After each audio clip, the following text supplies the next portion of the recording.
మే 30 వరకు కూడా ఆ ప్రభుత్వమే ఉంది. ఆమె మాటల్లోనే ఉంది. హత్య కేసు జనరల్గా వారం రోజుల్లో తేలిపోతుంది. మరి ఎందుకు తేల్చాలి చంద్రబాబు నాయుడు? ఈమె మిత్రుడే కదా. ఎవరికైతే థ్యాంక్స్ చెప్తుందో ఆయనే కదా ఆ రోజు అధికారంలో ఉన్నది.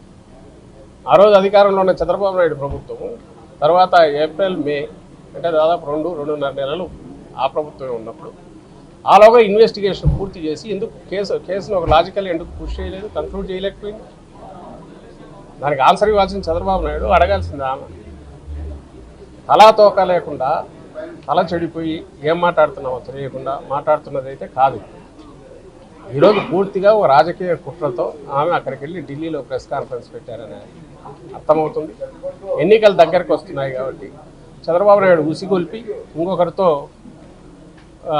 ఇలాంటివి మాట్లాడించడం, ఆయన అస్త్రాలన్నీ ఓటౌట్ తీసుకొని ఏ రకంగా ఇచ్చేస్తున్నారు, ఇది ఒక ఉదాహరణ మాత్రమే అవుతుంది.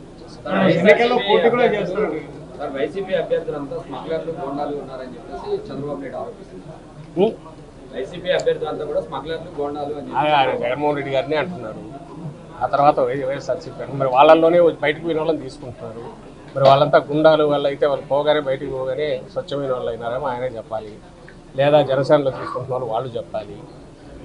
ఎలక్షన్లు వస్తున్నాయి, ఎన్నికలు వచ్చినప్పుడు ప్రజలకు ఏం చేస్తామో లేదా ప్రజలకు మేమేం చేయలేకపోయామో ఎత్తి చూపి వాళ్ళేం చేయగలరో చెప్పిపోవాల్సింది అది వదిలేసి అసలు ఊరిక తిట్లు బూతులు తప్ప ఏం లేకుండా మాట్లాడేవాళ్ళం. వాటి గురించి మీరు అడగడం నేను సమాధానం ఏం చెప్తాను. సునీత కూడా ఎన్నికల్లో పోటీ చేసుకునే ప్రచారం వస్తుంది, మంచిదే కదా. ఇప్పుడు పొలిటికల్ సైడ్ తీసుకున్నాక ఎన్నికలకు 40-50 రోజుల ముందు ఆమె బయటకు వచ్చి ఒక స్టాండ్ తీసుకొని సిబిఐ కోర్టుల మీద అన్నిటి మీద ఇచ్చేస్తూ ఈరోజు ఎన్నికల్లో కూడా పోటీ చేయాలంటే చేయడం మంచిదే కదా.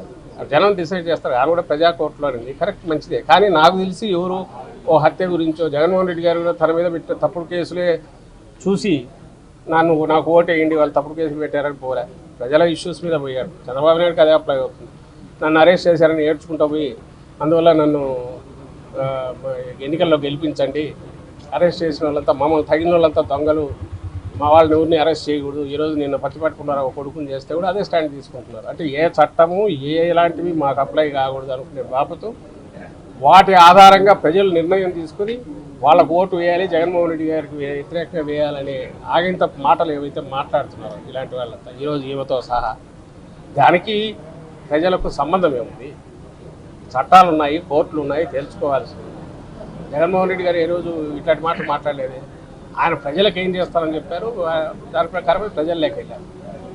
చంద్రబాబు నాయుడు కూడా అలాగే వెళ్ళాలి, లేదా వివేకానంద రెడ్డి కుమార్తె సునీత గారు పోయినా అలాగే పోవాలి, ఇంకొకరు పోయినా అలాగే పోవాలి.